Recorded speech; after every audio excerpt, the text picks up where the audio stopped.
already shared the Avi and Nandini has shared the links in the chat. If not, you can directly contact either me or Abby or Nandini and Rasika. So they will share those links, which is a YouTube recording of each of those sessions. So before we start this session, if you, each one of you, can take a second and ping where you are joining this call from, it will be great. Can we do that?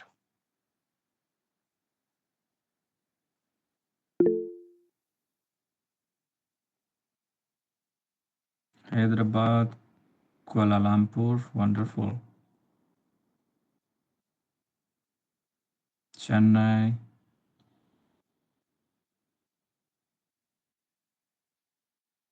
Madurai, Chennai, Vizag, Chennai,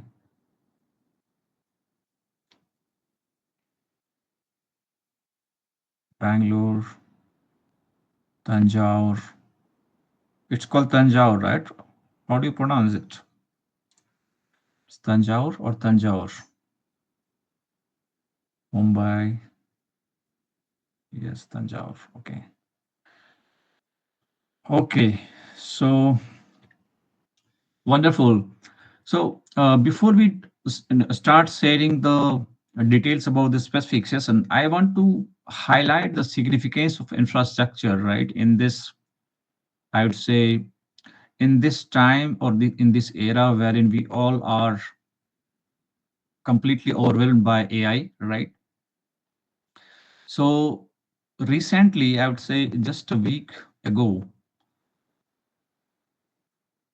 Anthropic has hired a new CTO, right? And do you know their background? The background of the person who joined as a new CTO. He is not having machine learning or AI background. He is having a solid infrastructure background. Okay. So I'm sure you must be thinking, I'm sure you understand, but if not, that I want to highlight that the significance of infrastructure is huge, and it becomes even more important in this AI era, right? Wherein you might be seeing the new roles are coming even in AI, like AI infrastructure engineer and all that, right? So these topics which I'm covering right now, because if you're talking about LLMs, they also run on cloud more often than not, right? That's probably the best because if you are looking for agility, cloud is the best option. And then all most of the top cloud providers, the hyperscalers, AWS, GCP, Azure, and many other cloud providers have those uh, specific infra which is dedicated for AI specific workloads, right? To train the LLMs and whatnot. So understanding these concepts, VPC, it is relevant today. It will be relevant even tomorrow, 5 years down the line as well. So uh, understanding it well, right? Nowadays, of course, you can do most of the things using AI tools, even in like Amazon Q CLI, right? If you use, right, you can ask many of the questions. Sorry, Amazon Q provides those user interface where you can ask questions pertaining to AWS and then it will answer. It will do so much work for you. However, as a senior engineer, as an architect, right, you need to know these fundamentals because there will be time where you need to take certain decisions and you need to understand the fundamentals very well, regardless of the tools at your disposal, right? So the significance of infrastructure is very, very important. And with that, let me start the session now. So let me start sharing my screen. And Abby, once you are able to see my screen, let me just give me a thumbs up.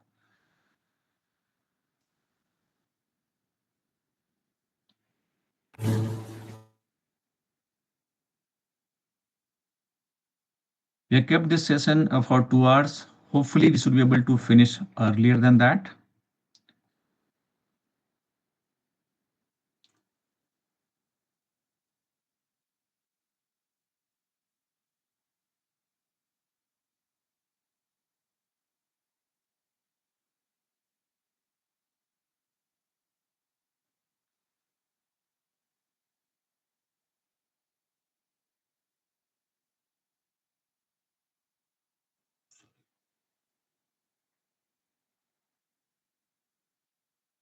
Are you able to see my screen?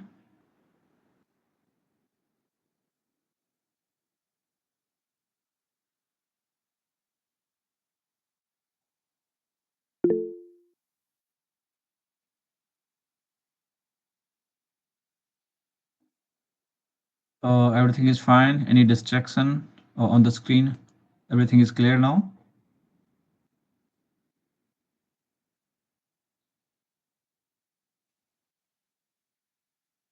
Okay, I hope everything is fine. So I'll go ahead. What we can do is, if at all we are having too many questions during the theoretical session before we start the hands-on, maybe we can take some questions in that in that before we start the second session. In that gap, in that break, kind of, we can take a few questions if it is pertaining to concept.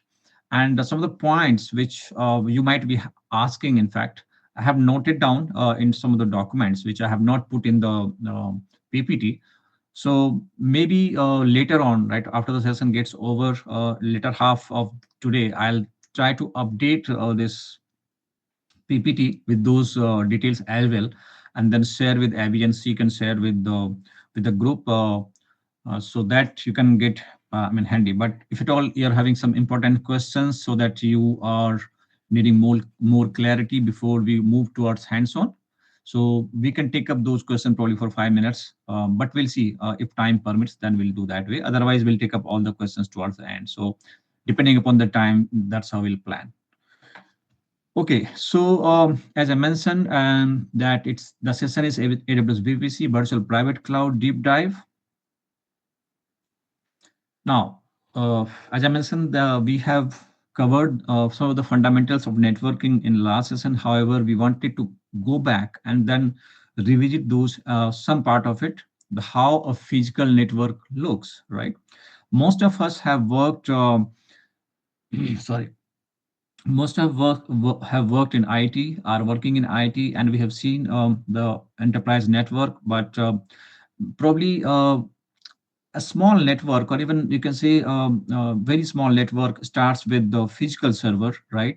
We're talking about a physical network here, so we're talking about physical server, the computers, not the virtual machines.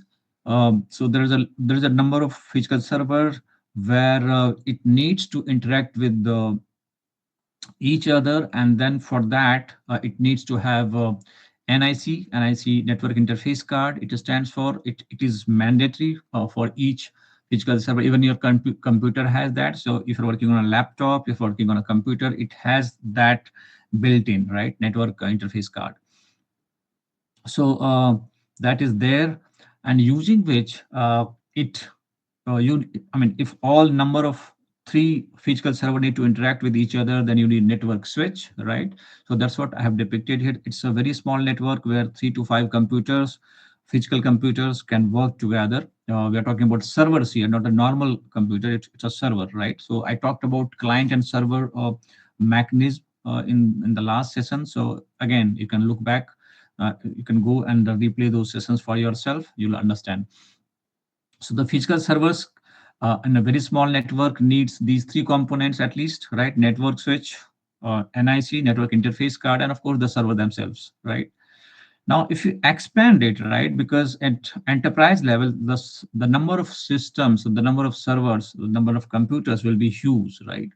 So that's when the network look like this. And let's say we are having two group of I've depicted only two, but there could be maybe 10 or 15 such groups of computers or servers. So then this is one group of computer which is having its own network switch, and then they're connected with each other. There is other group here, right? They also are communicating with each other through switch. Of course, network interface card is there. So now to let them communicate with each other, right? So if they're having, let's say, 10 such groups, right, we first want to do a logical isolation. Also, there's a requirement. We want to create a certain logical isolation, or logical division, or logical separation among those networks or separated networks, right? And for that we use VLAN, virtual LAN, right? So again, I'm not going to go into the detail of virtual LAN here, but it helps us to segregate and create that logical isolation between between multiple different networks. So that's why VLAN is important. It's a virtual LAN. One more important thing is I want to cover, like when we talk about cloud, because the fundamentals, when I talked the first session, I talked about cloud is nothing but it's a virtualized network and data center. That means in the actual systems, which will be at our disposal in cloud. If I'm working as on a virtual machine, it's all virtual, not physical. Okay, but here we are talking about physical network, so it is physical. However, this VLAN is a virtual, or maybe you can say it's a logical isolation. That's why the name is VLAN.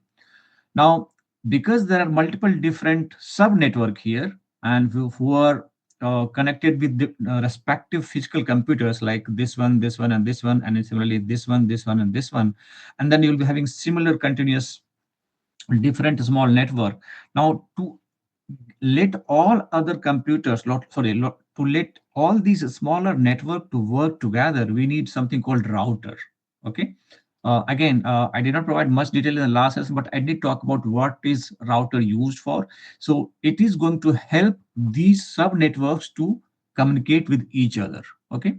Now, everything is working fine till here because these networks are communicating with each other, right? These computers can now talk to each other through switch and then router. However, they are yet to talk to internet, because if you need to work, I mean, if you need to communicate on the internet, right, then you need to have something else. So for that, we need something called internet router, right? And because internet is not a safe place, you might be attacked, right? So we need something called firewall, right? So you need something like this, which is a firewall. So with all these components, so there could be other low level components, but these are in a nutshell are the probably the most important set of components which makes the physical network work internally, I mean in your local network, as well as externally, means interacting with internet, right? So these are all important components which, if you look at, or you can think about sitting in your office, what all is there, you will find these are the components which on which a network has been built, even in physical world right now. Now let's move towards how these components translate themselves towards AWS VPC, or any VPC for that matter. Because topic of discussion today is AWS, that's why I'm talking about AWS VPC. However, the name nomenclature and the naming convention of different cloud, like for example GCP or Azure or Oracle Cloud, right? So they all are same. Sometimes their namings are different, but conceptually they are the same, which I'm going to talk about AWS VPC. So we'll see that how each of these components are translating towards, and what is their name in VPC or AWS networking platform, how it will looks like. So all these physical server, as I mentioned earlier, that cloud cloud provisioning is, I mean, not just computer, but most of the components which are provisioned through cloud, right? I'm accessing a firewall, I'm accessing of course the um, EC2 instance, which is a physical, which is a virtual server, right? So everything which we are getting as part of the cloud service, right, each of these components are provided to us virtually, not physically. Okay, we are getting, so like for example, what I have done is here I have depicted that EC2 instance. It So in physical world, AWS is having these servers, big servers, right, in their data centers.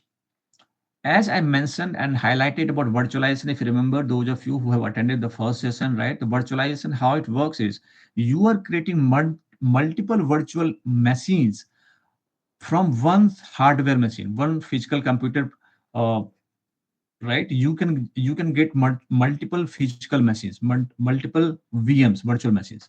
So this EC2 instance is a virtual instance, right, which is, if so right now I'm explaining the translation, how the physical servers or physical network overall translates, which components convert or translates into respective AWS VPC components. That's what my goal is to explain to you. However, you need to understand that everything which you are getting on AWS, right? All the components, you are getting most of it.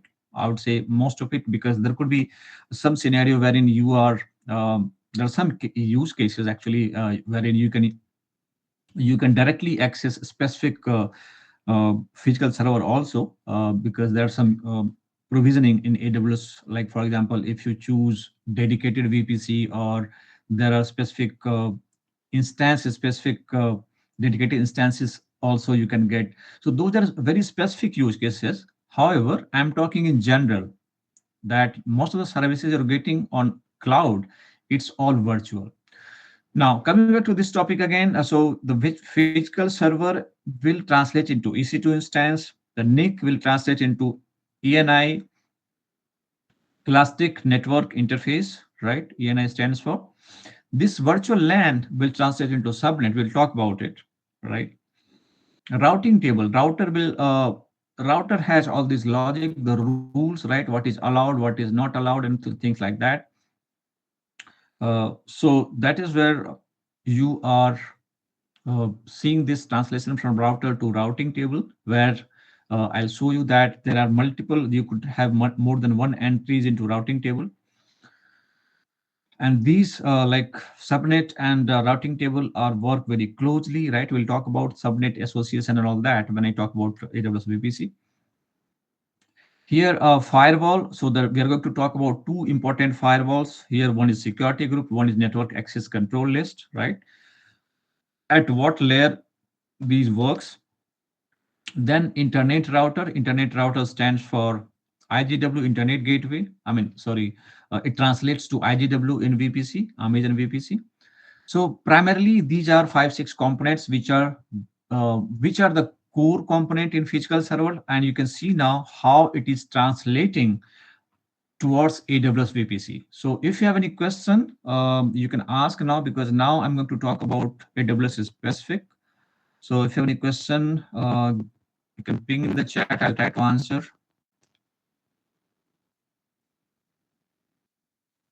If not, then I'll move ahead.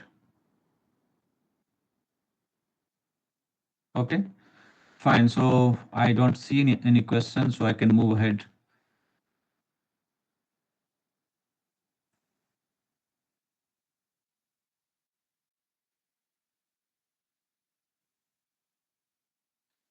So in the previous sessions, I did not get a chance to talk about the reason, right? And availability zone. So I'll talk about it before I focus completely on VPC and its components. So AWS region is a cluster of data centers across the globe. I think they are having 39 or so. I mean, I need to double check but the number, but yeah, it's somewhere between 30 to 40 regions they have across the globe, probably the biggest among all cloud providers across the globe. And they're having 130 odd availability zones, right? Now, each of these big clusters are regions, right? Whereas availability zone itself is a combination of multiple data centers. So I'm talking about these two concepts right now, region and availability zone. Even the availability zone comes within VPC, but I'm going to talk about it because it's important from understanding perspective. So region is, as I mentioned, that the regions are the huge clusters of data centers, right, which is having dedicated cooling and all these. It's a physical data centers I'm talking about, right? So all these regions are physically present, having data centers and all the required um, components, right, or features which is required for a good data centers or a very highly performant data center. So they're having 30 odd in numbers. I think it's close to 40, I believe. You can double check the actual number. And the availability zone also, right? Geographically, they are in the same region. Like for example, if I'm talking about the UK or Europe, right? So if I'm talking about so generally they're having 3 availability zone at least in each region, minimum 3, right? And each of these availability zone are um, geographically distant. I'm not sure how, if they have any criteria or parameter that they have to be distant at least by 50 mile or something like that. So but they're geographically quite distant from each other. However, each of these availability zone itself are a combination of more than one data center, right? So it's not like one availability zone is one data center itself. The availability zone itself is a combination of more than one data center. and we are having minimum of 3 availability zone within each region. That's a bare minimum. That's a minimum. There are some regions, right? I think there are a couple of regions in USA which are having multiple availability zones, like more than three. So, okay, I'm not going to into too much of detail about that, but I think just to give you a clear idea, what is the difference between region and availability zone. Now, as I mentioned, there are multiple important points I have noted, which I might include in this PPT at later stage. I have not included it now, but for your understanding perspective, the important ones I'm going to talk right now so that you understand.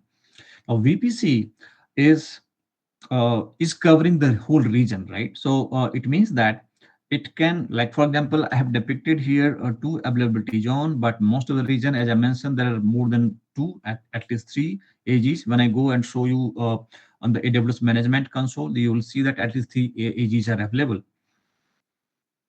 So you are having this VPC. Now, what is VPC, right? Uh, uh, it is, you can say it is the VPC stands for Virtual Private Cloud, right? Now, why it is named like that? You are creating a private part within a public cloud.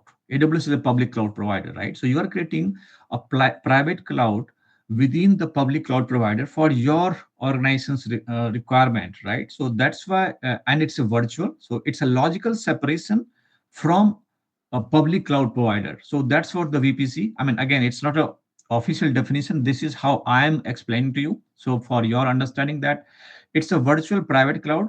Why it is private? Because it is custom, right? You're creating your custom VPC and you are setting up your rules, you're setting up your private subnet, public subnet, and all configuration, everything you are setting up for according to your requirement.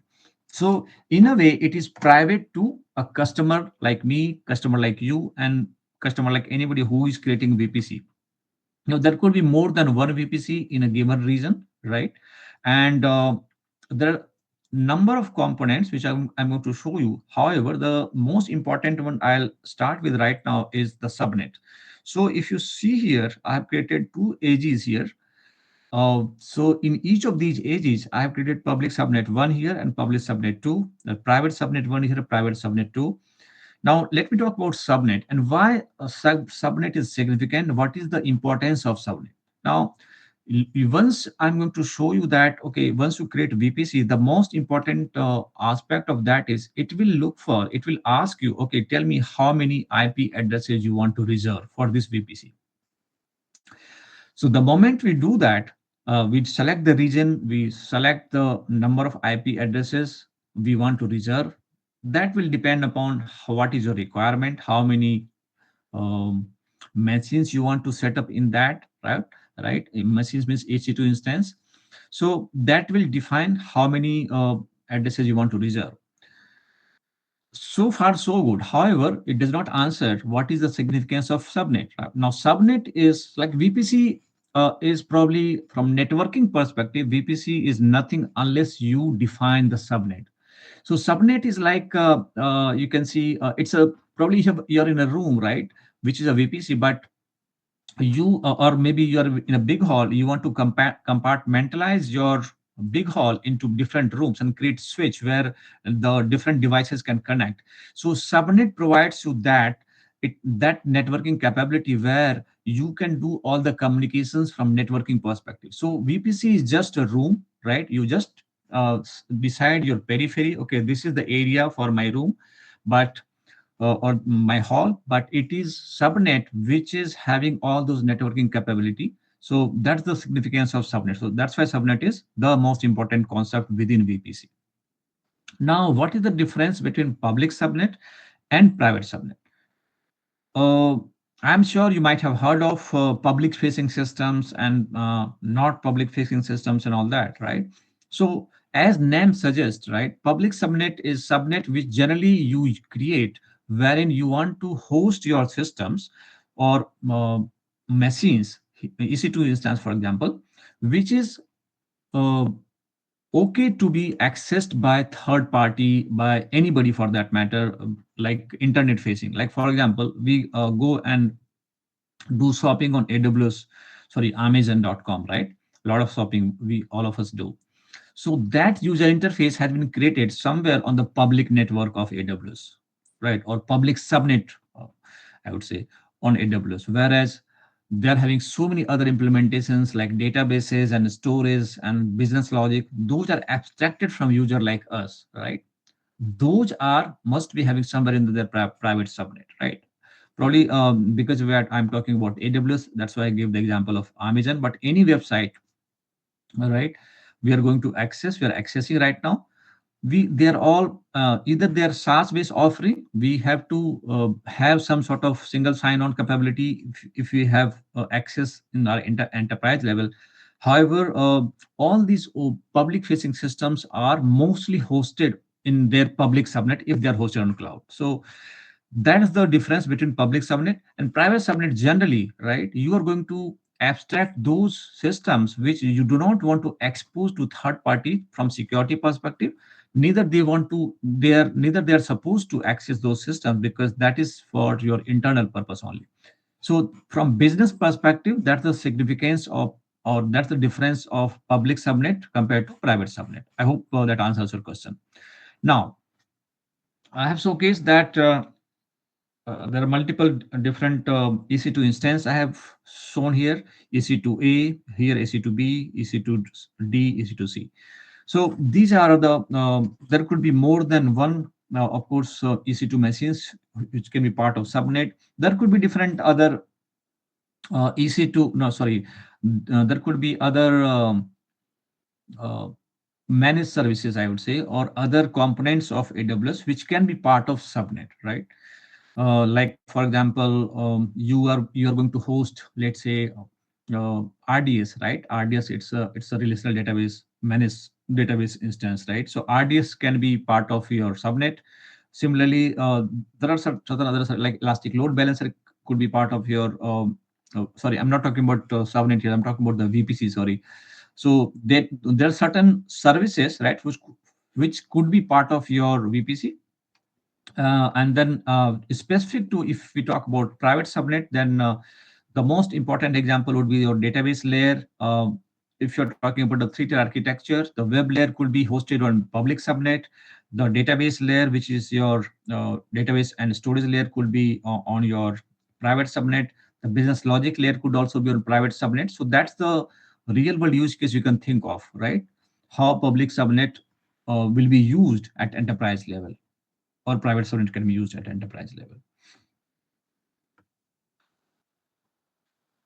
Again, as I mentioned, if you have any questions, keep putting in the chat, so that once this theory part will get over, we'll try to cover those in terms of answering some of those questions before we move to the hands-on.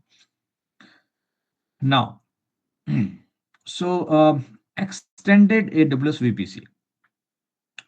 So I'll talk some part of it. However, I'll come back again to this part when I create the hands-on. So uh, let me talk about some of these parts, which probably gives you idea how the communication happens on this VPC. Like for example, if there is a this device EC2A, right? How it communicates with different devices which are part of SAM availability zone, which are part of different subnet, which is part of a subnet which is like EC2A is within a public subnet, whereas EC2C is part of private subnets. How both can communicate, right? So this is the topic of this particular slide. So as I mentioned that you are going to host all those services which you want to be exposed to the end user or third party user, or maybe public facing, right? On public subnet, right? But there could be systems like databases and all which you do not want to expose to third party, or do not want to expose to everyone, right? So before we go into that, right? Uh, I think, I mean, I did not plan it this way, but let me start the hands-on rather than talking theory, because there are some of the concept will be more clear if I start showing the hands-on. At least I start creating some components, and then we'll come back and talk about these. That will be better approach, I believe. So with that, let me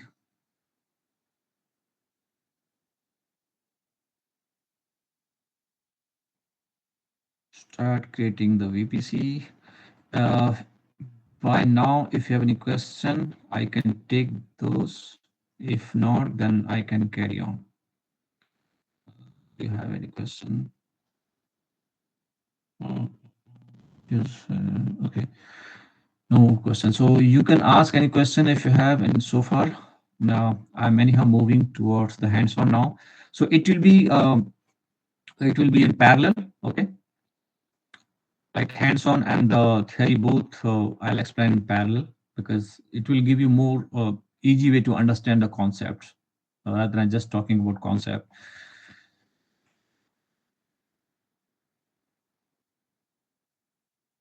So I'm creating a VPC. I'm still sharing my screen, right? Give me thumbs up if you're able to see my screen.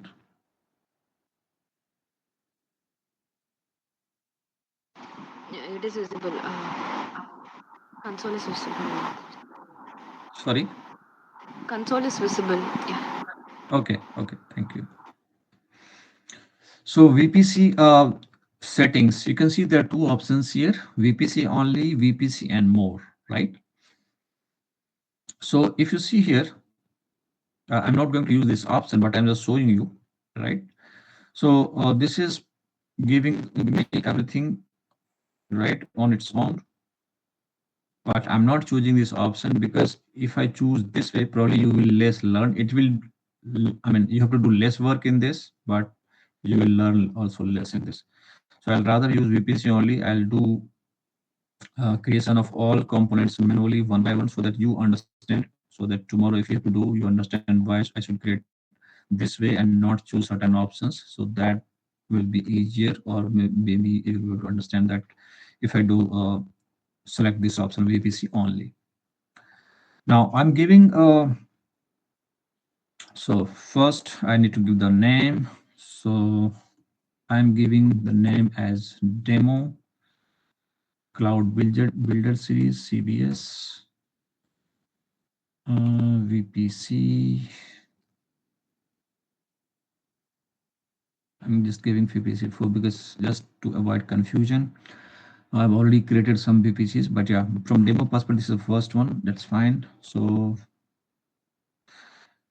now this is very important. Okay, IPv4 CIDR. So I touched upon some part of subnetting. If you have attended the last session, though I did not complete the all part of subnetting.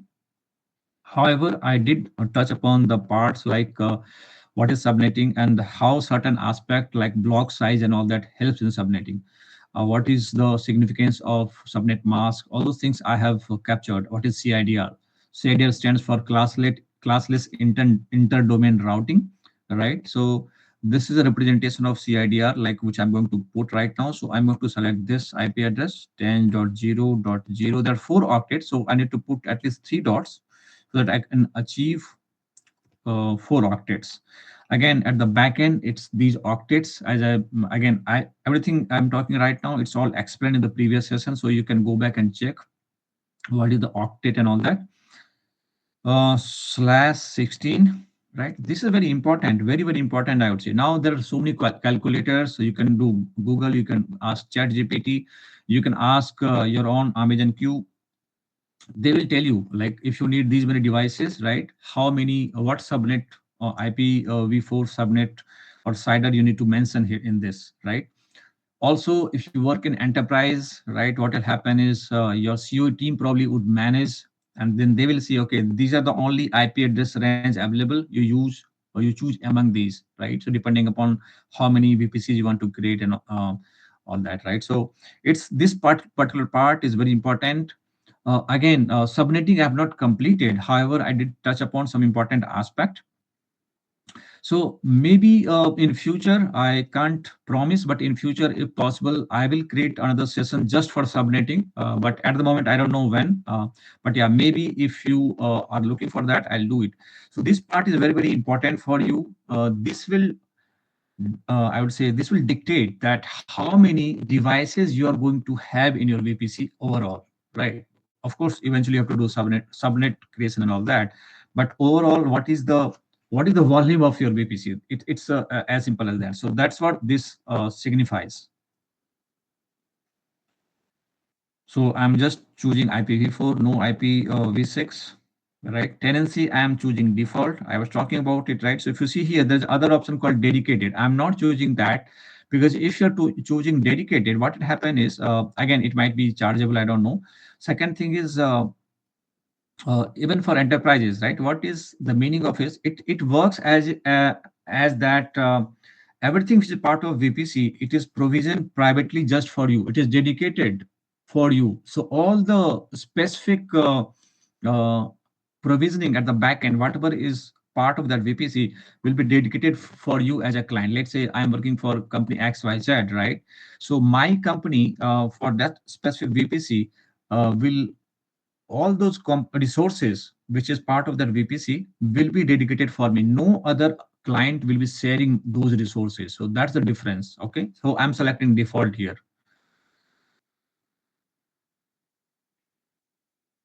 Okay. So here, if you see the tag is name and the value is the same, which came as the value of name, demo, CBS, VPC4. Okay. So I'm clicking on create VPC. You can check. I have not put much detail, just the name, the CIDR range, and then create VPC.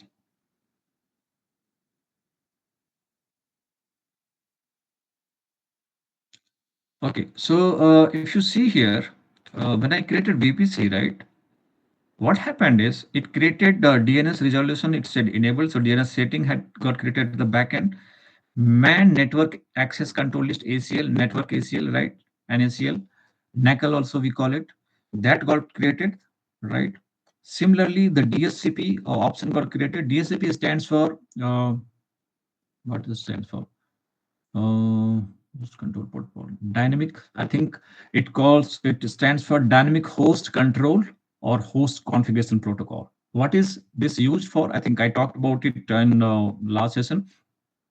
This is the protocol which provides the IP address to different devices. So that's the role of this. So the moment you are creating a VPC, these things getting created back in the backend automatically. You are not doing it, but AWS is doing on your behalf. Okay.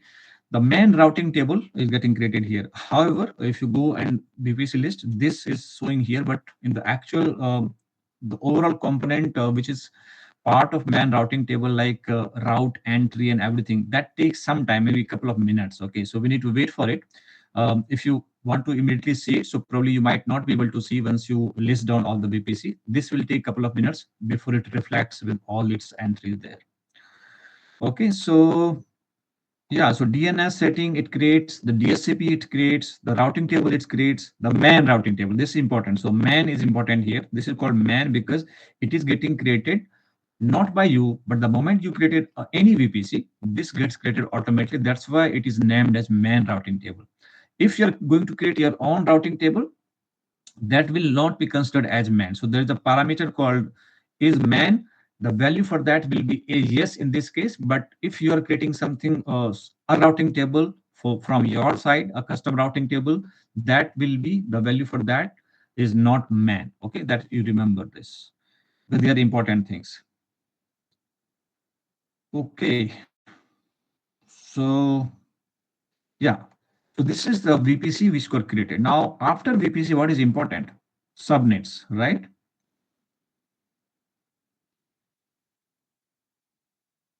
Okay, first let me see in my VPC, the routing table is reflected. Yes. This is our VPC, right? You can see the name, demo CBS VPC4. Okay, let's see if routing table is already created. No, it's not created yet. So it takes some time, as I mentioned, right? There it was showing it was created, but it's not. Like, let me refresh it. That's fine. We will wait for a while, and meanwhile we'll create our this thing. We'll create our subnets. Okay. So let's see if everything is as per our mention.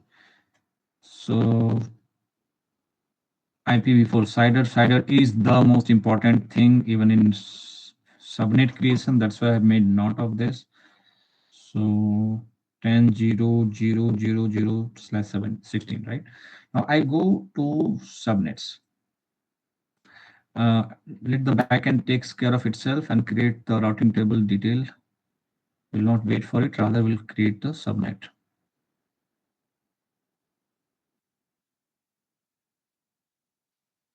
So we'll put a demo in front of every component's name we're going to create so that we remember that this has been created today. So VPC, we have to create in which subnet? The demo one, right? See which one is the demo one, this one. If you see the name, demo CBS VPC4. The the subnet for, so the CIDR for this particular VPC is this one, 10.0.0.0/16. So what the CIDR for the subnets, okay, first let me give the name. So demo, I'm creating this as a public subnet. Okay, I talked about public and private. Okay, I'm creating this as a public subnet. Demo public subnet. Uh, AG stands for availability zone. So I'm also saying that in which availability zone I'm creating. So I'm creating in availability zone A, B. I think I'll create one actually. But when I give select in the below section, I will select the one which is corresponds to A, B. Generally, they represents their availability zone as, because there are generally three options only available. So you will see the name as AG, AZA, AZB, AZC, like that. So I'm choosing the A when it prompts me for that option. Here it is prompting me for that option. So remember that this name also starts from demo. Now here I'm choosing the 2A, right? As I mentioned that, or maybe not this. So I'll create A1. I have created name, I've given name as one, so I'll create this one, sorry, rather. So AZ1. So here I'm giving AZ1. So this is actually EU West 2C. This is the region, okay? So I'm in this London zone. If you see London region, if you see here, Europe, London, right? So I've chosen this as a region. So in this region, there are three availability zone: A, B, C. EU West 2A, EU West 2B, EU West 2C. Okay. So I'm choosing this one, 2C, which is actually EU W2AZ1. Okay. I'm choosing this one. Now, the most important, how many devices you want to put in, right? So there are two things here. One thing is you need to know, or you need to understand that the subnet is a subset of VPC, right? As a name suggests. So you are chopping your main networking area into multiple different smaller network subnets, right? Smaller networks. So that has to be part of this network. If you are choosing a value which is beyond that, it will give you error. Okay. So I'm going to select this thing. VPC, this is the VPC. It is automatically taken because this is the CIDR from VPC. Now this is the one which is telling me, okay, which option, which is the area you want to, what is the subnet CIDR you want to create. So I will give this 10.0.0.0/17. Okay, now if you see here, this is huge IP address, huge, right? Don't worry about it. Okay, anyhow, these artifacts I'm creating, I'm going to delete it. But this is within this range. If I select, let's say 15, will it take it? Or if I select,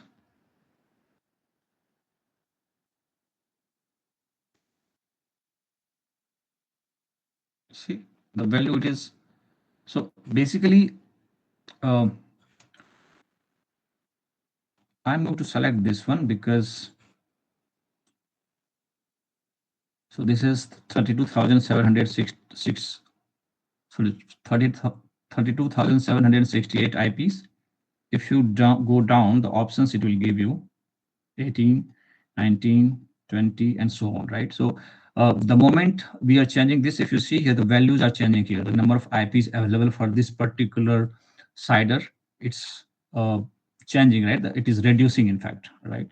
So that's fine. I want to keep it to 17. Okay. Uh, at the moment, it is showing you everything, but again, you understand how it works, the subnetting part, right? So probably, as I mentioned, if in future we want to take a session, we'll do that. So but important part is this subnet range which I have selected here, it should be within this VPC range. Okay, it should not go beyond outside this range, or it will throw the error. So I've selected 10.0.0.0/17. Okay, it is giving me these many IPs, which itself is used. It's not an ideal value. Maybe you will not have one single subnet having 32,000 devices on it, right? Definitely do not want to do that.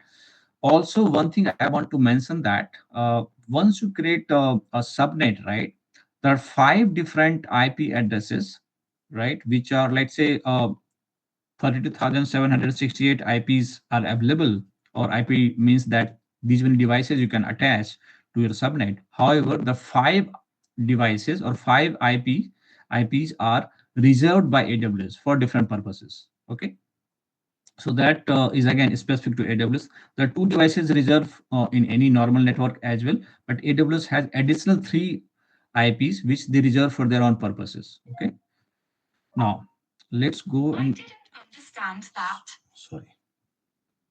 Now let's click on create subnet.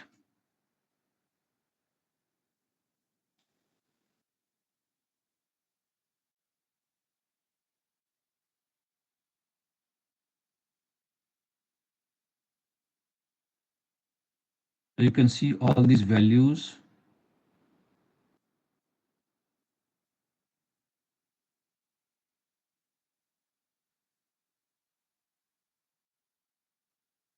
Demo public subnet is that one is the name, the subnet ID, uh, the VPC.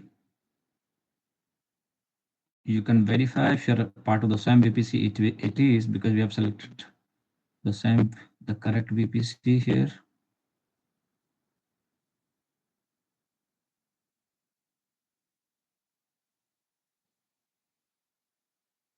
So it's a part of this VPC which we were intended to use. So we are using the correct VPC, right? So now your one of your subnet has been created. This is a public subnet, which is this one. Now let's check if we have got the routing table detail updated in your VPC.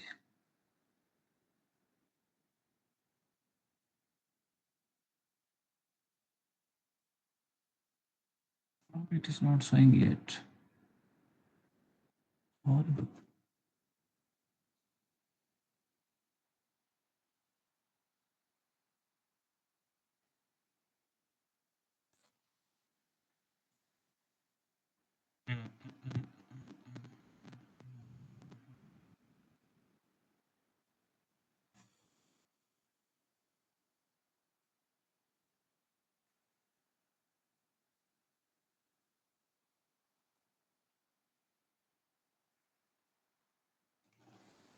This was interesting.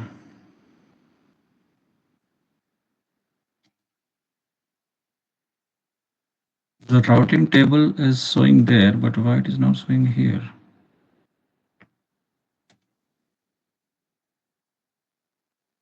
It takes time, but it should not take this much time.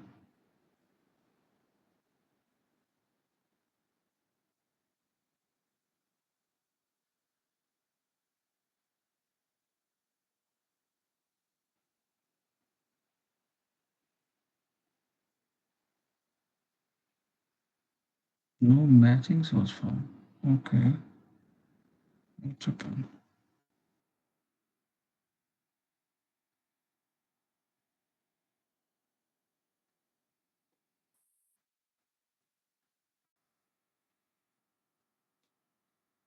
Hmm. Anyone can guess why it is not created yet?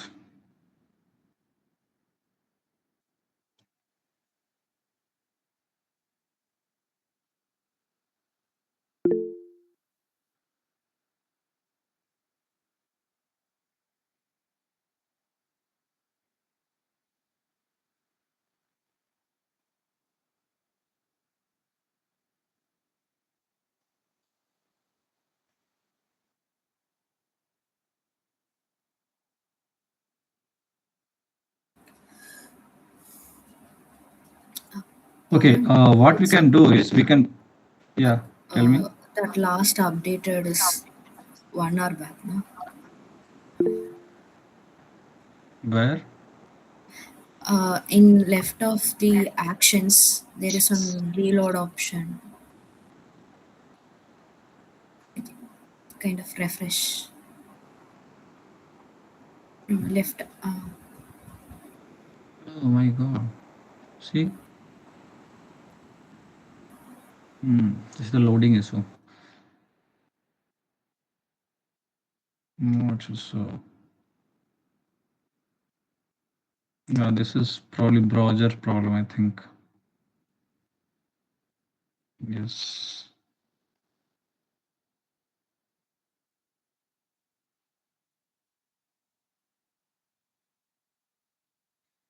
Okay. Yeah. So something to do with browser or internet, I don't know. Now let's go to this.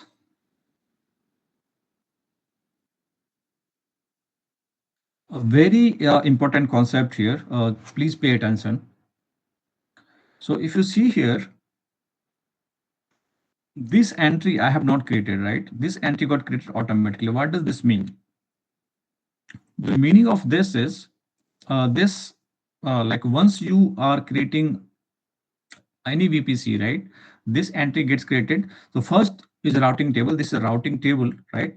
Within that, we are having one route, right? So there are two things here. One is routing table, and in routing table, you can have in one routing table you can have multiple routes, right? So this entry gets created by default, and it is pointing to local, right? So it interacts locally, right, within the VPC. So that's what it means. The important aspect of this is you cannot update the you cannot update the rules. Rules means the route detail, right? You cannot update where it is targeting and all that. You cannot target it from local to something else. That's not feasible. So this is something, it's not, I mean, you cannot edit it. You can edit, probably you can change the name. Like if in fact I would rather go and update its name. So this is the route. So main, yes, right? So this is the main. If you see, I was talking about, right? So it is a main route. This got value yes. So I'll update and give this name called main demo.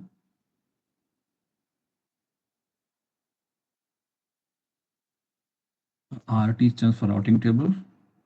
CBS 4. Okay. Just so that we can identify it easily, I just updated. But other than this, I cannot update.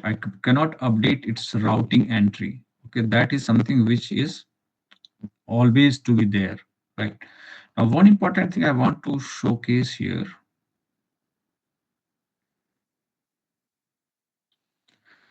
If I go to subnet associations, right? So here, if you see, there is no the subnet has been created. This is the subnet. However, there is no subnet associated with this particular routing table, right? So there is no subnet explicit subnet association in zero, which means this particular routing table is pointing to local only, right? And at the moment, it is not associated explicitly with any subnet, right? So I'm not going to attach it to the subnet, but I'll do it or something later on. But at the moment, this particular man routing table, which has been created by default as a result of VPC creation, is not attached to any subnet. That's what I wanted to highlight. So um, you might be wondering, right, how this public and private subnet operates, right, and what makes some specific subnet private and what makes another subnet public, right? So this particular routing table concept is very important from that perspective to understand. So if I create a route which is in a way it is interacting with internet also can also ping it back, or it can access internet resources can also access some specific devices in a subnet, for example. So that means that particular feature is governed by subnet association, right? So because at the moment there is nothing associated with this subnet, sorry, this particular routing table, there is no subnet is associated. It just operates on on the local. Okay, so it cannot interact with internet and things like that. So we'll see in the future about subnet association, right? And I mean, in next couple of probably in few minutes, when I talk about how we can ensure that a specific resource can interact with the internet and all that. So routing table is very, very important topic. And also, if you are planning to write AWS associate certification, and of course professional, it must be more complex. You need to understand these concept very well, how you set up the route different routes within routing table, and what is the meaning of this, right? So that I'm trying to explain right now. So you created VPC, right? Tom, coming back to this topic, which I was showing earlier, that this particular thing, that here, if you see internet route table and man route table, I'll talk about this later. But at the moment, man route table is, I mean, this is something which happened later, but this is at the moment we are having only man route table, right? Which got created as a result of the VPC creation. So at the moment, all four particular or four whatever subnets, like at the moment in our lab, we have created only single subnet, but hypothetically, I am showing four subnets here. So even if you create four different subnets, right? I have created only one in right now, but in my VPC, but here I'm showing four. Regardless of how many subnets I create, the main route table remains single, and that route remains intact. It is not changing. And each of these subnets and subnets resources are referring to the main route table only. But they cannot do much. What they can do is they can just interact locally with each other, which means that, let's say this particular route table has not been created yet. Why it has to be created, I'll talk about it. But at the moment, let's say there's one routing table only got created, right? Which is a man route table, which has been created by default. So each of these four resources, EC2A, B, C, and D, all these EC2 instances are pointing to this route table only. That means each of these devices can interact with each other, can ping each other, can talk to each other. They are accessible to each other. So in the real time, probably this might not be the ideal use case, or this might not be a practical requirement, right? You might require to interact with internet, right, all the time. So what you have to do is you need to, there are two options here. Okay, let me go back to routing table and then ask you certain questions. So if I want, here, let me go to route. If I want, I can edit route, and I can create a new entry here, right? How I'll do it for internet, that I'll talk about it, right? I'll create a add route, and then I'm not doing it, but I'm just showing you, showing you. I'm selecting this destination, like if a device wants to go to internet, what? So basically, if I want to do this, right, I want to access. So, okay, let me talk about this. What is the meaning of 0.0.0.0/0? This is called quad zero. This is the example of internet. Okay, means you are trying to go to internet. Like let's say EC2 instance A, B, C, D, all of them want to go to internet. So one option is I can create an entry. I can create Do we have this option of IGW internet? Yeah, I do have it, internet gateway option, right? And then I have not created it. I'll create it, um, and then I attach that IGW here, and then save these changes. So this route, which is a man route, it provides that option that you can use the internet gateway and all of these four, right? Let's say I have four subnets, right? I'm talking about this one. Let's say this route which I'm in the middle of creating the route for quad 0, which means if each of the resource, in this case EC2 A B C and D, wants to go to internet here, right? And let's say I've created this IGW. So if I create that route there in the routing table, it will allow all these four devices, even though they are part of, two are part of public subnet and two are part of private subnet.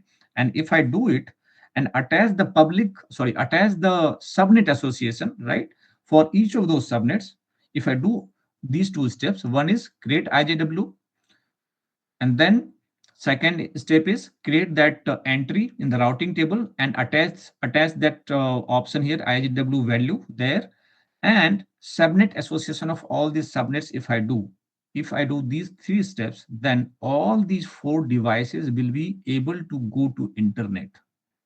Okay, now this is option one.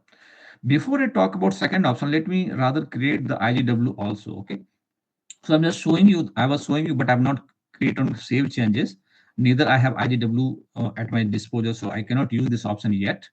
But this is one option which you need to keep in mind, because I'll ask some question about it. So I'm canceling it and I'm going to create internet gateway.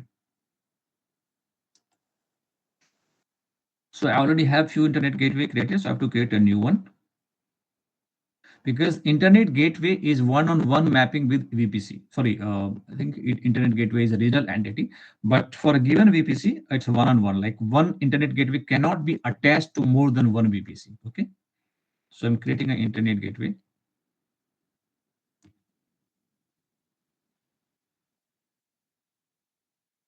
Demo cloud. Sorry, what is the name? First, I need to put IGW and Cloud Builder Series CBS 4. Okay, demo internet gateway CBS 4. So I'm not putting. I'm not. It's not prompting me to ask anything else. So I just put the name. It has taken the name in the tag as well, and then I'm creating the internet gateway. Now, internet gateway has been created. However, at the moment, if you see here, these are important steps to remember. At the moment, if you see, this is the detached state, right? What is the meaning of detached, right? And why it is important? It is like this. Let's say there has been a new apartment got built, right?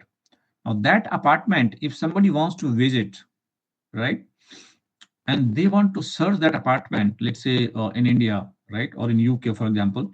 For UK, it is postcode through which you identify any particular location in UK. Like in India, we have pin code, right? Here it's pin code, which is more dedicated, using which you can identify how many addresses are registered on that particular postcode. Now, the postcode code has been created for a specific house or apartment, right? However, it has not been added to Google Map yet. So if I'm driving to that location for the first time because I'm relying on Google Map, Google Map does not have that entry. The postcode has been created, the particular location has been generated because the apartment has been created and the postcode has been assigned to that apartment, but it has not, the entry has not been entered into Google Map. So Google Map has no idea about it. It is like this here as well. I have created internet gateway, but I have not attached to the VPC.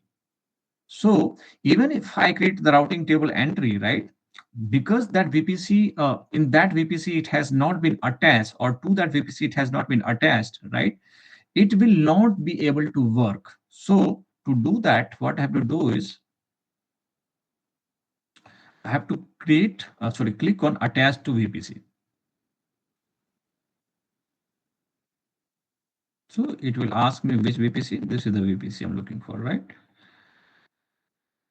You remember, right? I told you that it's one-on-one mapping. That's why it did not show me more than one VPC option, because the only one VPC which is available, right? And then it has asked me only that, given me only that option. So I'll click on attach internet gateway. Now this internet gateway has been attached to the VPC. Okay. Now coming back to the same question which I was referring to earlier. Now I have one option which I mentioned earlier, that I have this main routing table, right, which I can create a new route. This route I cannot change, right? This is main route, but I can create additional route where I can refer that, okay, you, if you're looking for quad 0, which is referring to internet, right? If I go edit route, which I was doing earlier, right? If I click on this and then put this option, which is signifying that it's going to internet, then it has to go through internet gateway. So if I do this, now I have option. See, I have got this option. Earlier it was not there. Now because I have created the internet gateway and attached to VPC, this option is at my disposal. So I can select this and click on save changes. So I do this, this particular, all these devices, right? And after this, I have to attach this to subnet also, the subnet association I have to do. Then, of course, practically I've created only one subnet. At least that device, which is part of this subnet, that subnet, right, will be able to go to internet using this route. But is this a safe option? Why I'm asking this question is, and think about it, right? Is this a safe option? And practically, is it something how we should do it? Is my question. Which means that if I attach all these four subnets, two public subnet and two private subnet, to that particular main route, right? And that entry I create in like using this internet gateway, which I created just now, it will allow to go to internet. But the question is it a good option?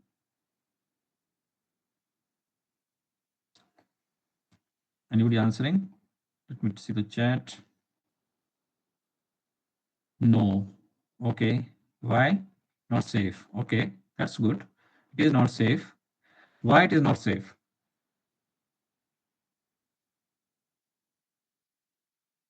And what are other options?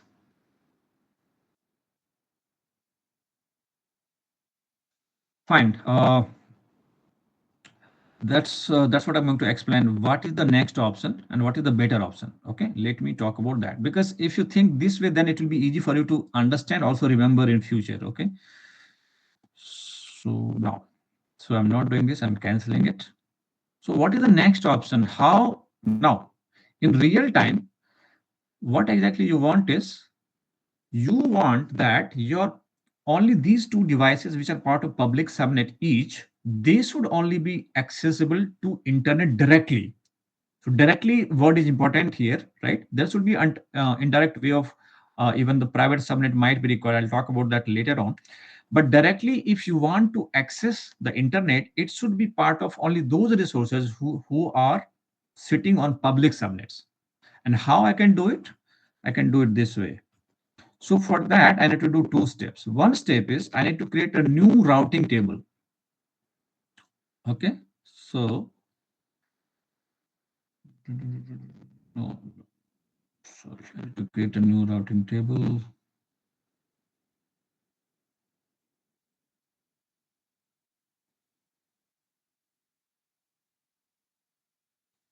So I have to create route table. Okay. Now I need to give the name. So I'll give the name as demo internet. Why internet? Because I am creating this so that the resources who want to interact with the internet from public subnet, they should be able to access it. Okay, so that's why I'm giving the word internet here, so that it's readable. The name should be readable. So demo internet RT. RT stands for routing table, cloud builder series. Okay. Yeah, select the VPC. The VPC. Which VPC? This one. The VPC which we are working on, VPC 4.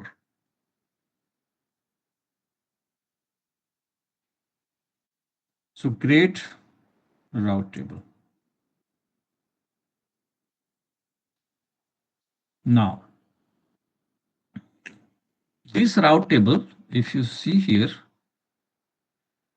the subnet association is 0. That means this particular route table is not attached to any subnet. That's why the subnet without explicit association we have, because we have created one subnet, right, for this particular VPC, this one, but it is not attached to any of the routing table. So what we want is, because it's a public subnet, we want, let's say we are talking about this resource, right, EC2A, right, which is part of this subnet, for example, which is the name I have given for this subnet. So I want to attach this route table with this subnet. Okay. So I can do it two way. I can either create this edit subnet association here or here. Both way are fine. Okay. So I'll create edit subnet association. I have the right routing table. Yes, internet one. So I'll click on this one. So this, there could be possibility that we are having multiple subnet created. So that time it will show me all subnets. Okay. And I have to choose only the one which I'm looking for to attach to the internet one, because I want only that subnet should be part of my public subnet resources. So it's very easy and readable, right? So looking at the name you have given and all that, it's very easy for you which particular subnet is public, which one is private for me. That's why I've given this name, right? Subnet, okay, demo public subnet is a public subnet for me, right? And it was a internet specific routing table. So it is the right option. So I'm creating and clicking on the subnet, sorry, save association. One thing which I have not done is, if I've showed you earlier, is about showing, uh, like I'm doing everything, almost not all the steps, but majority of the steps. So one more step I should do is, in the real time, the EC2 instance, which should be looking like, should be part of a VPC, right? I'm not creating, but probably I'm going to show you all the steps, which, because I'm talking about the resources here, so I should be showing you, right? Let's say I'm giving this, I'm talking about this EC2 instance. So let's talk about how it will look like when I'm trying to put that EC2 instance part of a subnet, right? So that's what I'm going to show you now. So launch instance, I'll click here. Yeah. So let me give the name as EC2A, or name I'll give demo EC2A, something like this.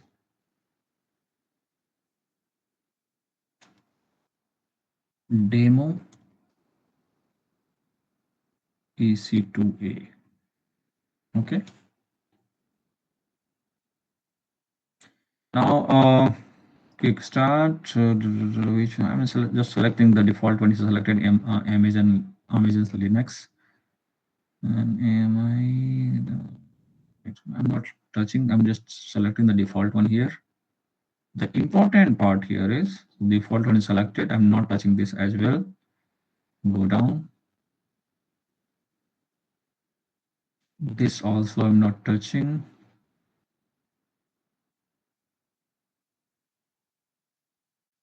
Okay.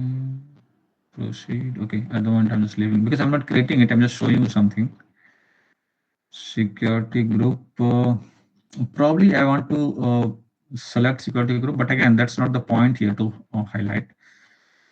Mhm.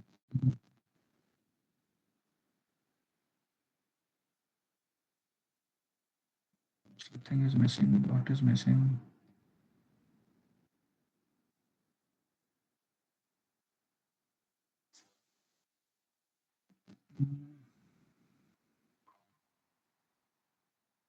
Distance type.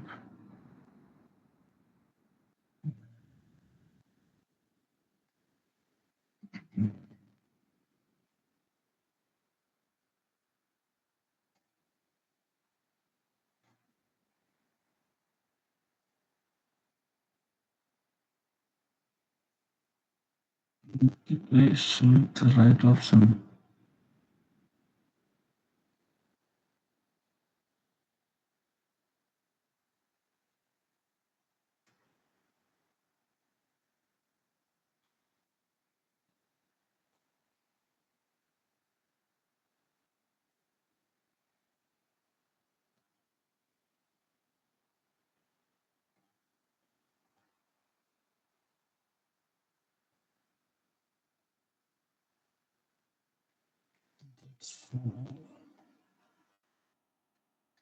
I think one configuration is missing here. I don't know why.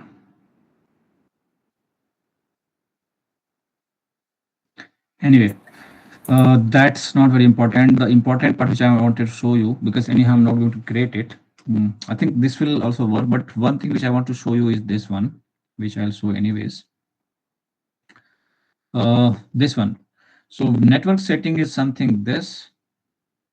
If I click here, when I clicked here, network setting, right? It was choosing default one, but I do not want to put my resource or my EC2 instance on the default one. So I'll select this one, right? Because I want to put my EC2 instance on this particular VPC. Okay.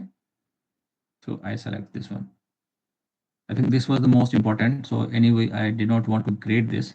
So, and at the moment we are having only one subnet. So it will sit on that subnet. Okay. Security group and all that also I'll create. Subnet here, if you see, we are having a default.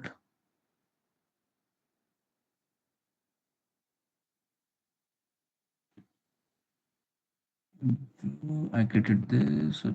I think this should be my subnet only. Yeah, this is my subnet. So these two, from networking perspective, network setting perspective, these two are the important configuration I want to showcase. So this, I mean, by selecting everything else as a default, and if I just select this one, right, VPC, which I created, and subnet, we're having only one. So by default, it's selecting this. If I have created more subnet, then it would have given me more options. Then I could have chosen it from there.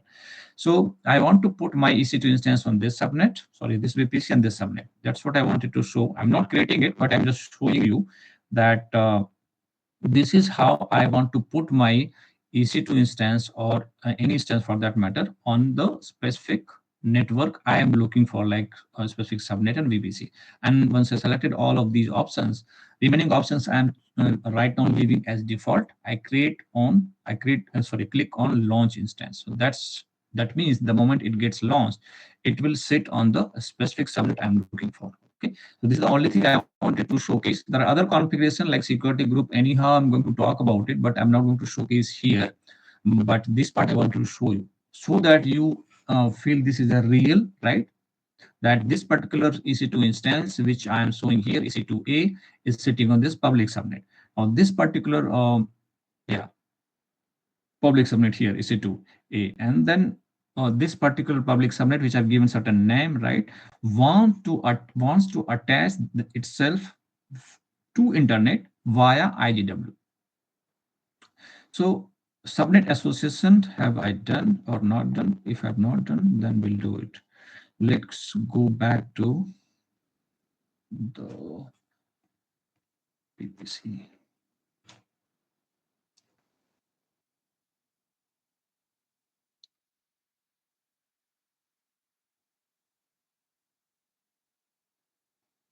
How much time we are having, Abby? Half an hour to go. Yeah. Till Sorry? 4. Half an hour. Till 30 minutes is there. Okay. Okay. I think I'm fine. Yeah, half an hour is sufficient because probably 10 minutes more it will take for this one. Yeah, half an hour should be sufficient. So let me go to routing table and check if I have attached this to the subnet.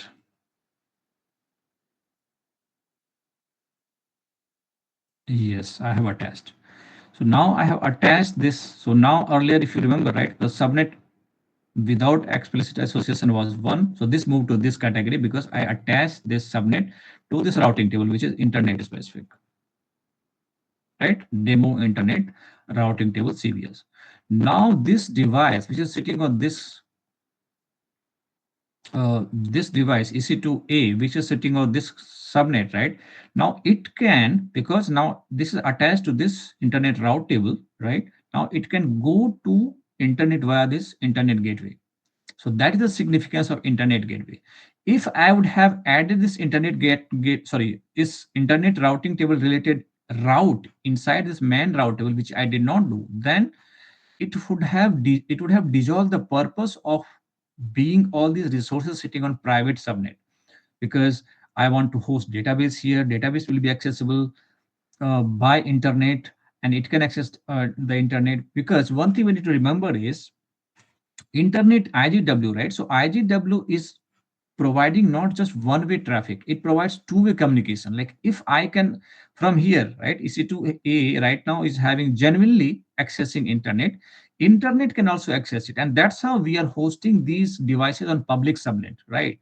That everybody wants to access, let's say Amazon example we give, right? So Amazon website where we buy a lot of things, right, has to be on public subnet. The user interface has to be the public subnet, and it has to access internet through IGW, so that even internet resources like people like us, right, who are accessing internet, they can access this resource which is sitting on Amazon public subnet directly, right? So it's a two-way communication. But in case of databases like resources, right, we do not want to expose, because if we expose, it's not just database is going to access internet, it's even internet resources like me accessing internet.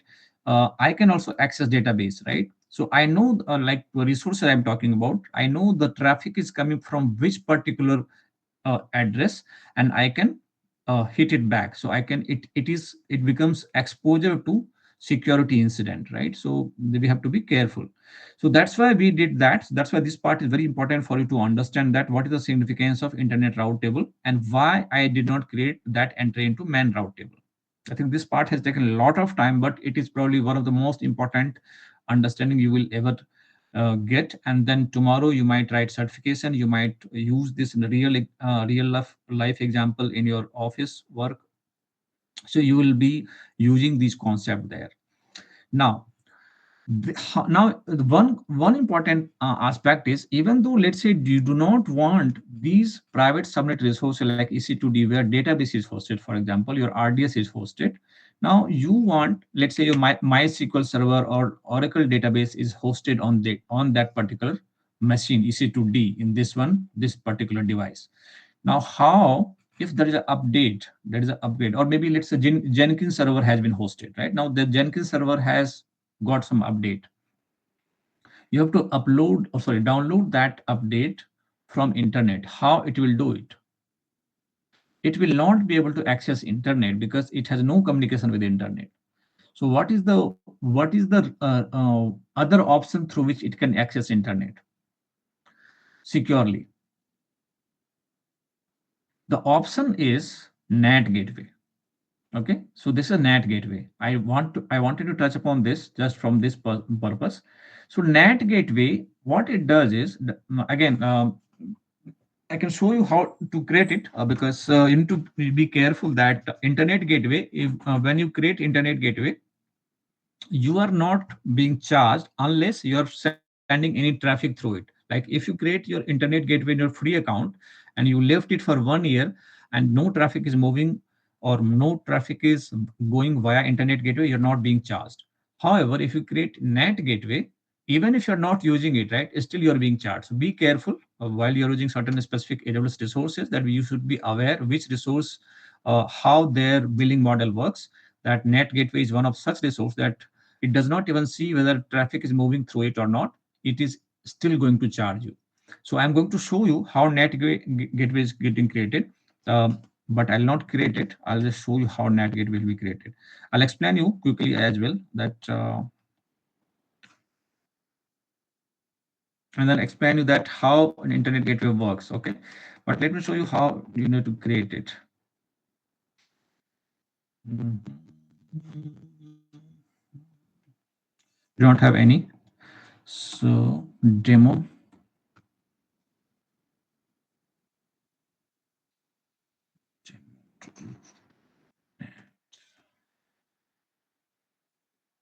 CPS.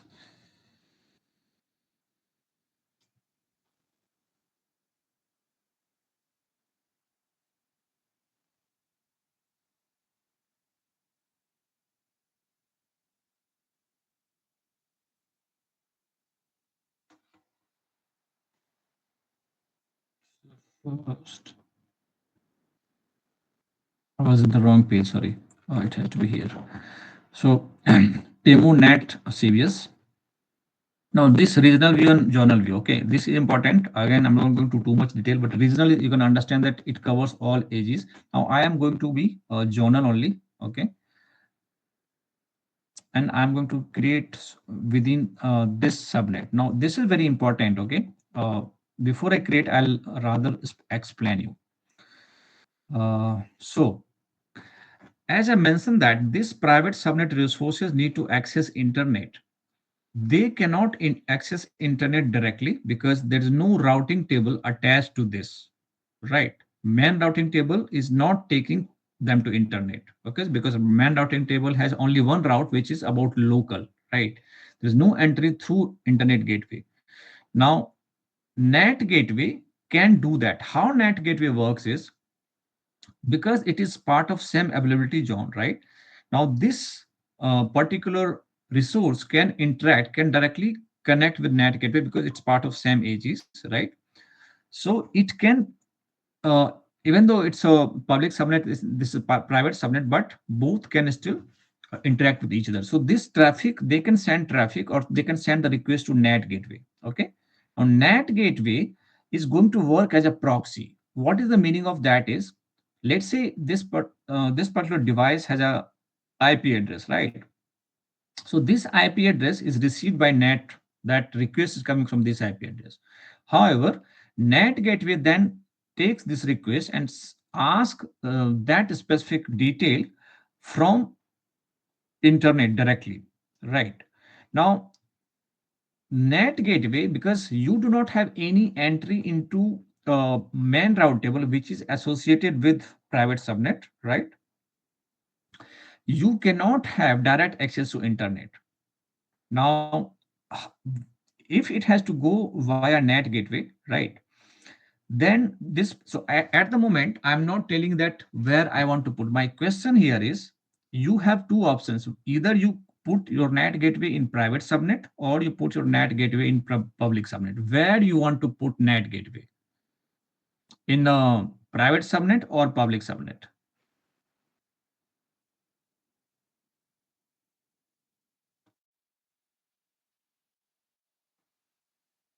Anyone is answering?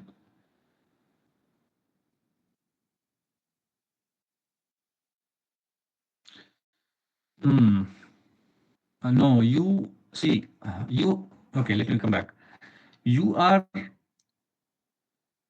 if you put NAT gateway in private subnet, it is not going to work.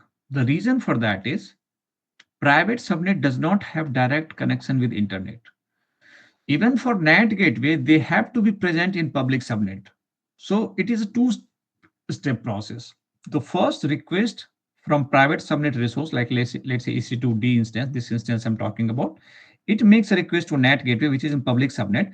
And because public subnet resources can access internet, right, they can forward that request to internet and get the respective response, and then NAT gateway send the response back to the resource which is sitting in private subnet.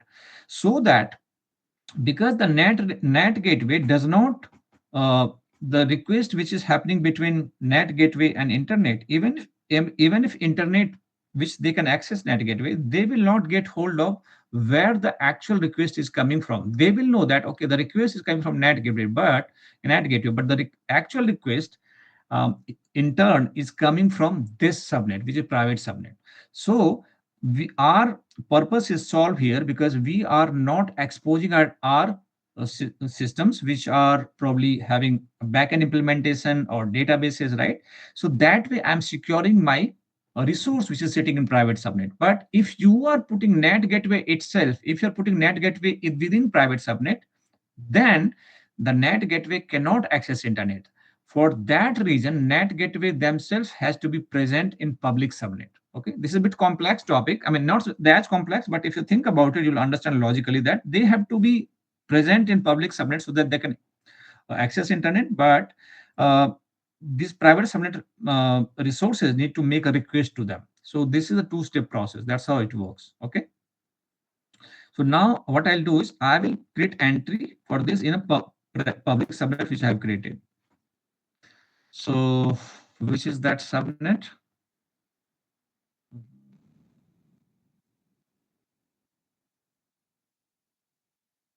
demo, this one, right? So this is the subnet I want to choose here. Connectivity type public. This is important here. Okay. So if I select private, for example, see private NAT gateway traffic can't reach internet. It is saying this, right? So your purpose will not be solved then. That's why you need to keep NAT gateway within public subnet. Hope you it is clear. Okay. This I'm not selecting, but I'm just select allocate elastic IPs. Okay. And I'll click on create NAT gateway. Okay, so I'm not clicking it, but this is the step to create it. So once NAT gateway has been created, then again I'm canceling it. But this is the process. This is the step you need to follow to create NAT gateway. Now I'm canceling it, but what I have to do next is, which I'm not showing you because lack of time. I need to cover a few other things. That this in this man route table.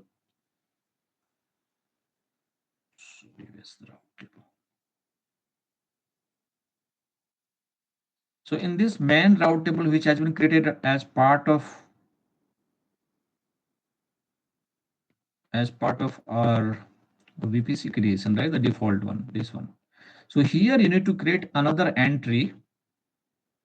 Here you need to create another entry,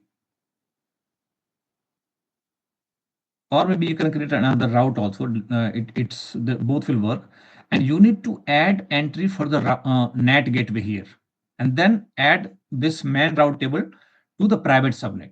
Okay, I have not created private subnet because I need to do two steps. That's why I'm not doing it. So either you do so this one basically you are going to add the entry add route for NAT gateway here, right?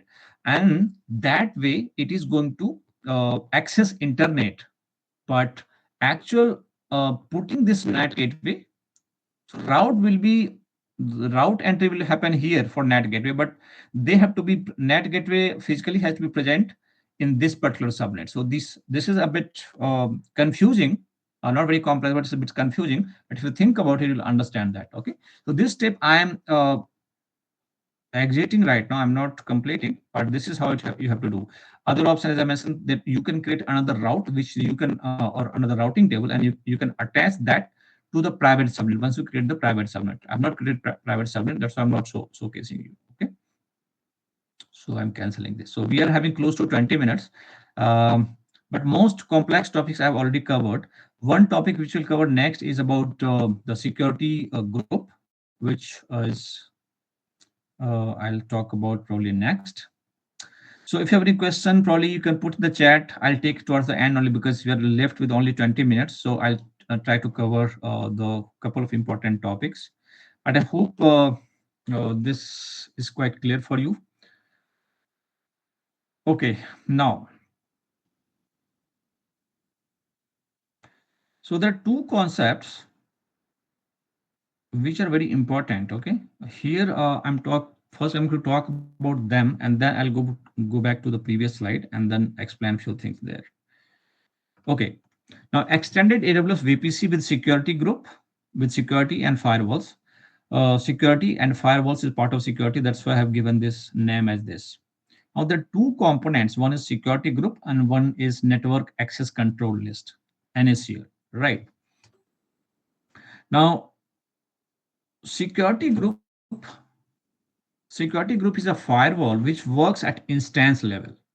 What is the meaning of instance here? It's a EC2 instance I'm talking about, the virtual machines. So they work on instance level. So security group has certain rules. Okay. Let's say there's instance one, there's instance two, there's instance three. So it works on top of a rule can be, so it is for the safety of, for the security of a specific virtual machine. And it allows let's say it allows certain traffic, then that particular, so there are certain certain features of security group which is I would say there are 5-6 important features, but the important ones I'm going to talk about. The remaining ones probably towards the end of the day I'll update this slide, this deck, and then share with Abby and they can share with you. You can go through them later on. So it's a stateful, right? So once it enters, right, so the security group makes note of it. There's a traffic coming inside, so it lets them go outside also without any issues. That's why it is stateful, right? So it comes and then if it is allowing any traffic, automatically it is allowing to go back outside also. So outbound is always free as long as the inbound is allowed. So that's the meaning of stateful. So how it works is it allows certain traffic from XYZ. Let's say I want to allow traffic from port 0. Let's say I want to allow traffic from another instance which is having same security group related rules. So those kind of that, I mean, or maybe there could be a rule which is about allowing SSH request, right? So to connect to VM, right, you use SSH, right? So there could be these kind of rules.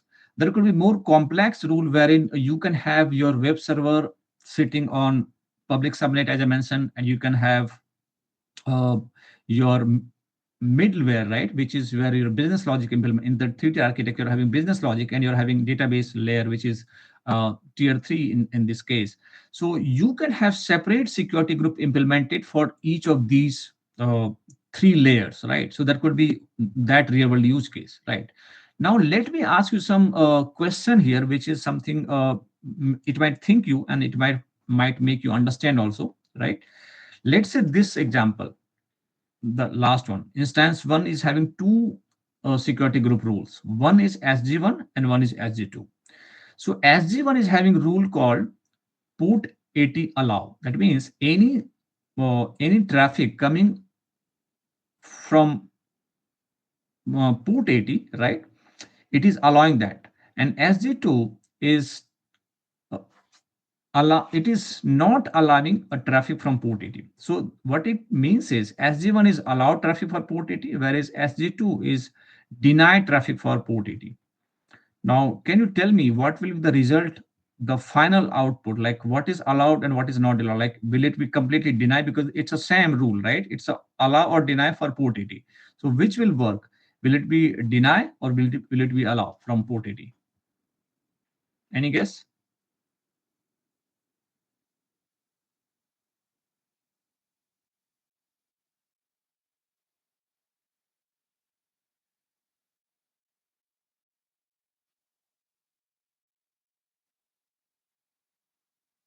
Anybody wants to take a chance? We are left with only 15 minutes. Denied. Okay. Anybody else?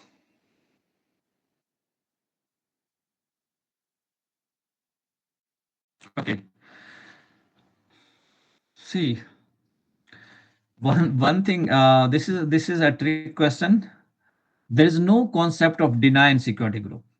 It is just allow. It's just allow or nothing. Okay. So this is a, that's why I mentioned this as a hypothetical use case. This is not the actual use case. It is always allow or there's no such deny statement in security group, right? So this is a trick question. But one thing you need to remember is there could be more than one security group implemented on the same instance. Okay. As I'm having less time, so I'll just show you this also, this demo also very quickly, okay, so that you remember it. And then in 5 minutes, I'll cover network security ACL, and then we are almost done. There are a few more topics, but time did not permit it, or maybe I took a little more time in the hands-on. That's fine. So let's go. Let's search. I think security group should be in the security sections here. So let me click on security group. Create security group.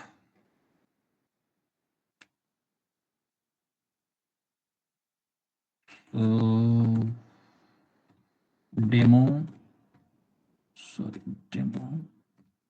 SG stands for security group, and cloud builder series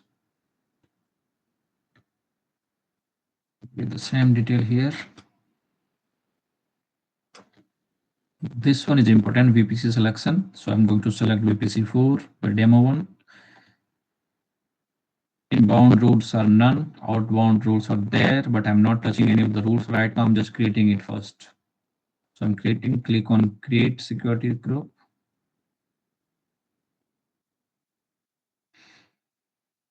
Now I want to, as I mentioned that, right? There's no deny rules. It's all inbound allow rules, right? When the moment I'm setting a rule, it's allow.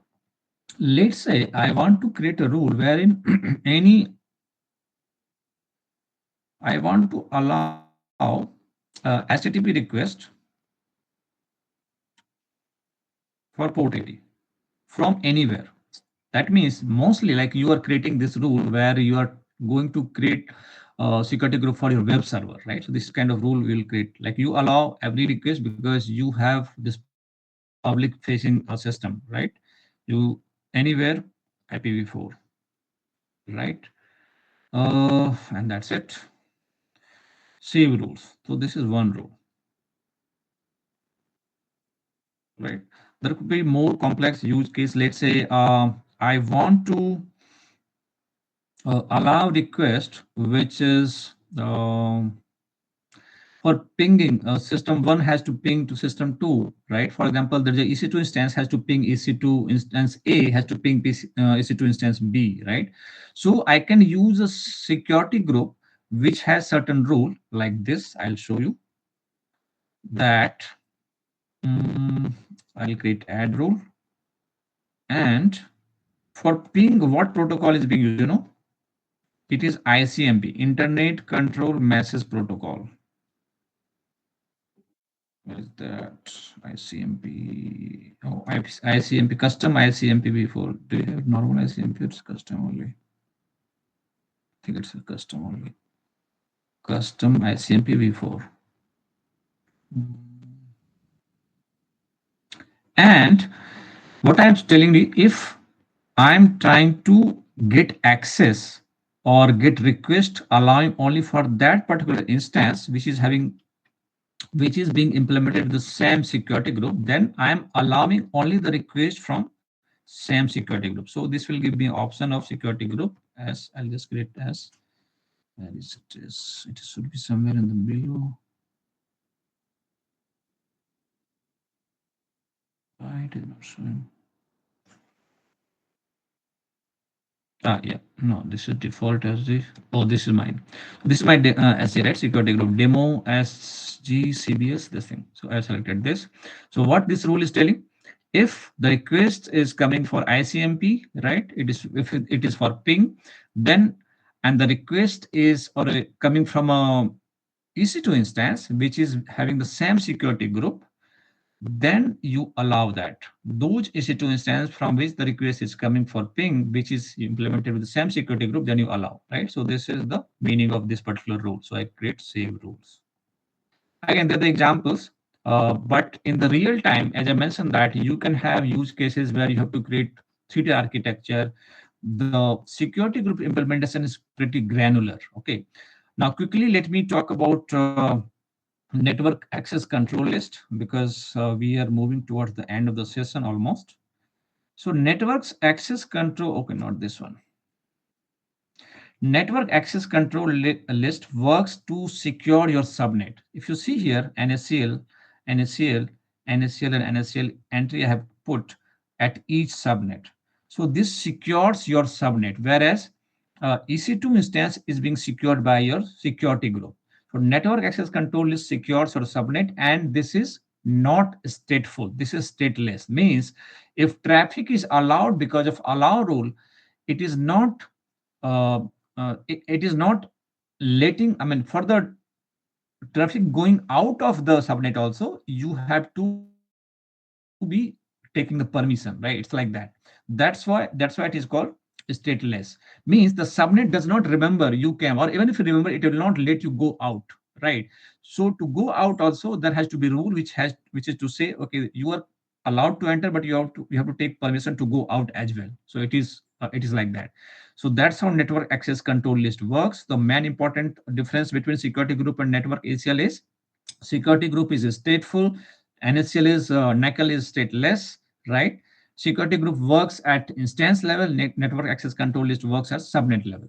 These two are important difference. There are a few more, of course, but I'll list down those and attach in the slide and the deck, and then we'll share it. So with that, I'm almost done. I'm having 8 minutes left.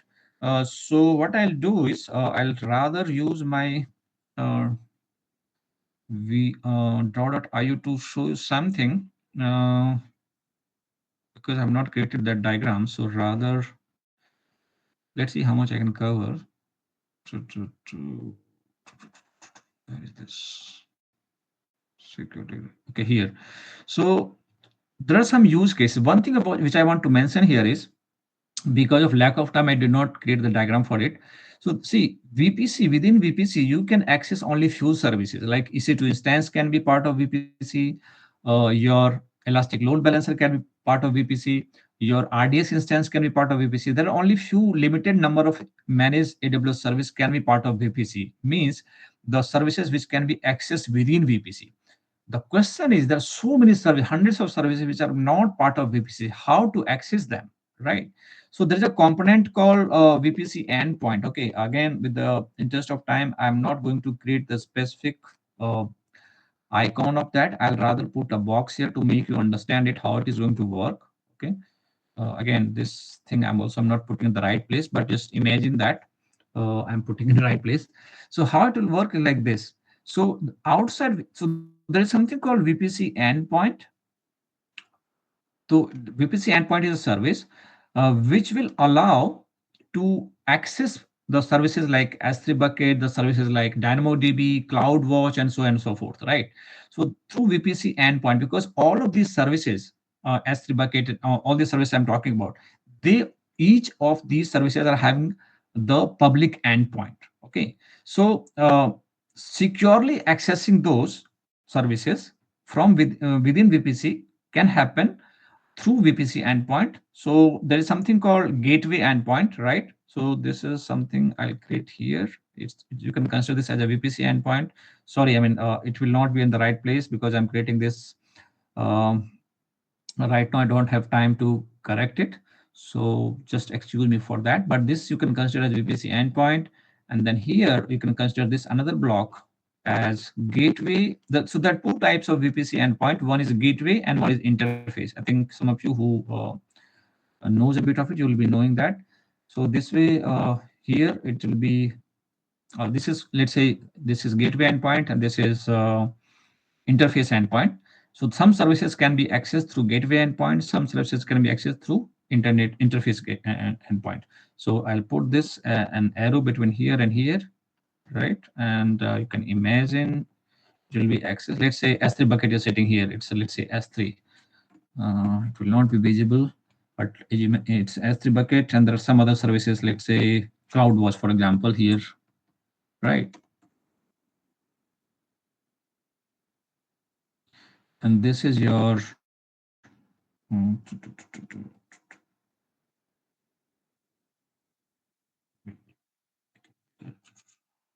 this is your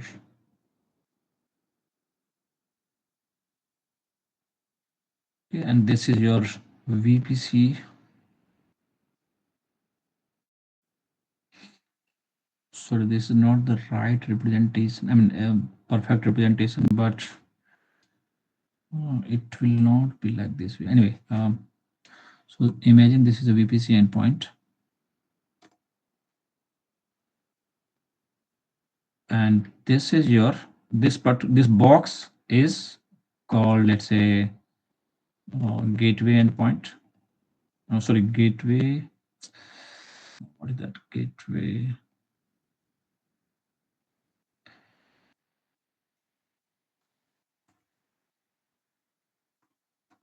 Oh, this is interface.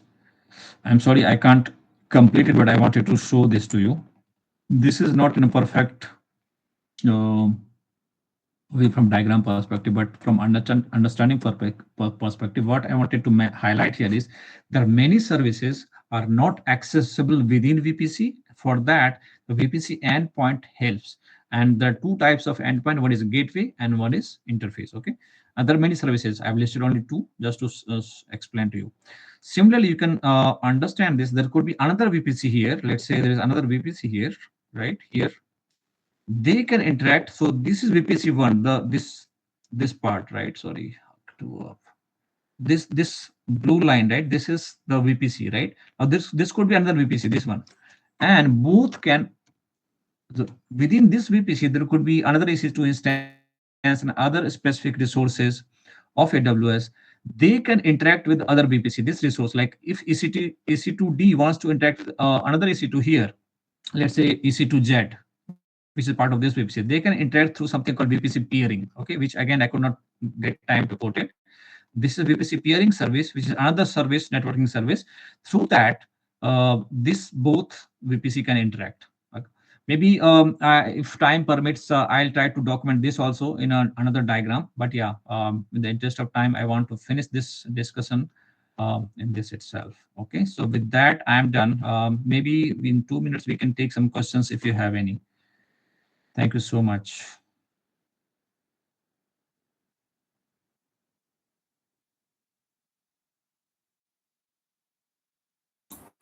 That's really wonderful, Pawan. It's an insightful session, actually. A lot of new terms and all. So, I have one question, Pawan. So, there is one more service called VPC Lattice, right? So, where do we usually use Yeah, that? VPC lattice use case is different. Maybe, Is yeah, I that in mean, the at the moment, application yeah. level? Okay. There are certain use cases where we are, I mean, AWS expect us to use. I think micros, I think I have listed down. Maybe I'll share separately, but I don't recall right now which are specific use cases. But it's a separate feature altogether, the VPC lattice, because it's not. I'm not at the moment. I can recall a specific answer. That's why I don't want to reply with the vague answer right now. But it's a separate feature altogether. Yeah, it got introduced probably 3 years back. Okay. So, Any other question any of you have? any questions you have, like you can unmute and ask. Yeah.